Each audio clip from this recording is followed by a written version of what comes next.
Ja, wir streben im Prinzip nichts weniger an als einen Systemwechsel und das ist natürlich die Herausforderung.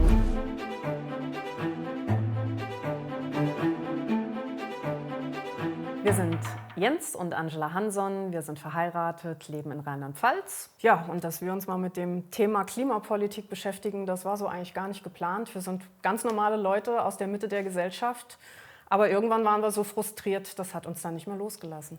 Die Politik kann es nicht richten, die Industrie will es nicht richten und wir Verbraucher sehen uns vor einer unlösbaren Aufgabe. Unser Konsum muss generell klimafreundlich produziert werden und dazu braucht es einen Handlungsdruck auf die Industrie. Warum gibt man nicht jedem Bürger sein persönliches Emissionsbudget, mit dem er dann seinen individuellen CO2- oder Treibhausgaskonsum bezahlt? Den Eco selbst gibt es noch nicht, aber wir haben ein Konzept dazu entwickelt. Wir möchten Wissenschaftler dazu einladen, Medien dazu einladen, mit uns in die Diskussion zu gehen, in den Austausch. Ja, wir haben recht schnell gemerkt, dass wir beide sozusagen als No-Names da nicht viel bewirken können. Deswegen haben wir dann vor circa 3 Jahren einen Verein gegründet, Safe Climate Earth nennt der sich, um im Prinzip das Konzept dann in die breite Öffentlichkeit zu bringen. Und so kam eben eins zum anderen. Wir haben das Konzept immer weiterentwickelt, haben Informationsveranstaltungen gegeben. Ja, mit der Buchveröffentlichung kam es dann auch dazu, dass uns Wissenschaftler wie zum Beispiel Professor Schellenhuber jetzt auch unterstützen.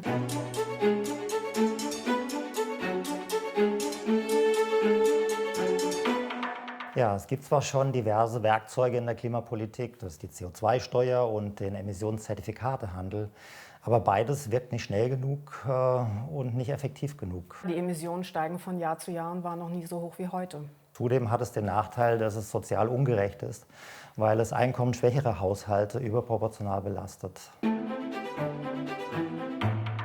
Ja, das Prinzip des Eco ist eigentlich so, dass man jeden Monat ein ökologisches Grundeinkommen, so nennen wir das, bekommen, also ein ganz persönliches CO2- bzw. Emissionsbudget.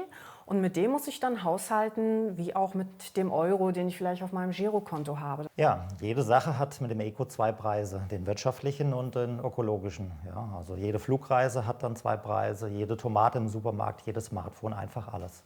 So, mit diesem zweiten Budget muss ich dann auch haushalten.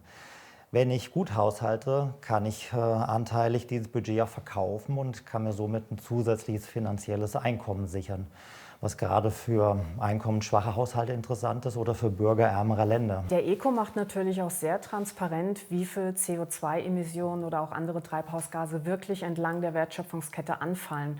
Das heißt, ich sehe dann im Supermarkt genau, wenn ich jetzt die Biotomate kaufe, wo ich eigentlich mit gutem Gewissen einkaufen möchte, merke dann aber, oh, die kommt aus Spanien, aus dem Treibhaus und die ist jetzt mit viel CO2-Emissionen hier nach Deutschland gekarrt worden, als vielleicht jetzt die regionale Tomate vom Bauern um die Ecke, die dann eben viel weniger Eco kostet. Und das wird eben durch diese Klimawährung wirklich ganz deutlich. Ich kann sofort auf einen Blick das klimafreundlichere Produkt erkennen. Genau. Das räumt auch auf mit dem Thema Klimaschuld, weil mit diesen persönlichen Budgets ist es völlig egal, welchen Konsum ich betreibe. Ob ich ein großes Auto fahre oder zweimal im Jahr in Urlaub fliege, 3 Kinder habe, 2 Hunde.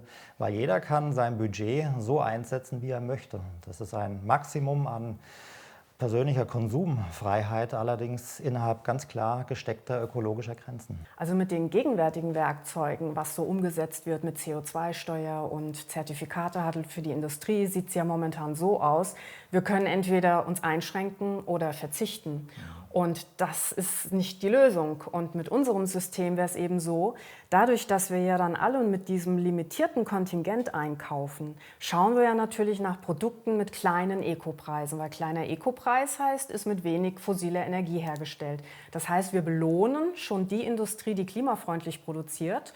Und die anderen, die müssten ganz automatisch nachziehen, um im Wettbewerb bleiben zu können. Und deswegen glauben wir eben, dass dieser Eco, diesen notwendigen Handlungsdruck auf die Transformation der Industrie einleiten kann, praktisch ganz intrinsisch motiviert, dass diese Prozesse endlich mal in Gang kommen. Die soziale Komponente ist vor allem, weil man sein nicht benötigtes Kontingent gegen Geld verkaufen kann. Das heißt, Menschen, die also per se einen geringeren CO2-Verbrauch haben, könnten sich damit finanziell besser stellen.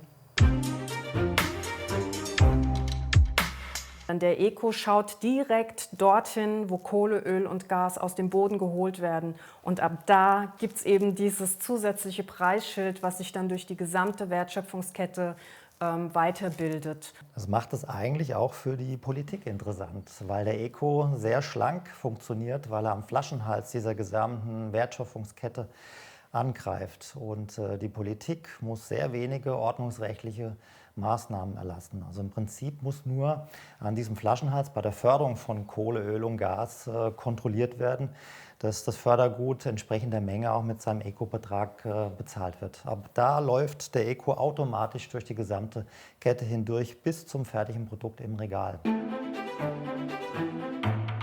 Das Thema Personal Carbon Trading, also dieser persönliche Emissionshandel, das ist im Prinzip nicht neu. Das wurde in den 90er Jahren bereits in England entwickelt und das war sogar Anfang der 2000er mit der Frau Merkel schon vorgesehen, als CO2-Card vielleicht in Deutschland eingeführt zu werden. Nur wurde es halt nicht umgesetzt, weil man noch nicht so weit war, dass man wusste, wie man es jetzt realisieren sollte. Und wir haben jetzt eben ein Modell entwickelt, ein Konzept, was das alles berücksichtigt. Und ich muss auch sagen, wenn wir Talkshows anschauen, wo dann die sogenannten Experten drin sitzen und darüber sprechen, warum die gegenwärtigen Systeme nicht funktionieren, dann schauen wir uns immer an und denken, mein Gott, warum sitzen wir da jetzt nicht? Wir hätten wirklich die Antworten auf all diese Fragen und könnten eben die Vorteile des Eco erklären und erläutern. Und ja, deswegen brennen wir wirklich darauf, mit dieser Message jetzt endlich rauszukommen. Ja, also was wir so typischerweise immer gefragt werden, das ist natürlich, ja, dann kann ja der Reiche weiterhin so viel CO2 konsumieren, wenn er sich Budget dazu kaufen kann. Das ist ganz typisch. Oder auch, wie soll das gehen mit der Eco-Preisbildung? Das ist viel zu aufwendig oder man kann das System manipulieren. Ja, oder zum Beispiel so eine Frage, ach, das kleine Deutschland, wir tragen doch nur so wenig dazu bei, global gesehen. Was nutzt das schon, wenn wir jetzt hier CO2-arm konsumieren? Aber zu all dem gibt es sehr gute Antworten im Buch. Und wir können die Leute nur dazu einladen, sich das Buch mal anzuschauen. Und wer möchte, kann uns auch gerne anschreiben, mit uns in Kontakt treten. Wir sind immer sehr an einem Informationsaustausch interessiert.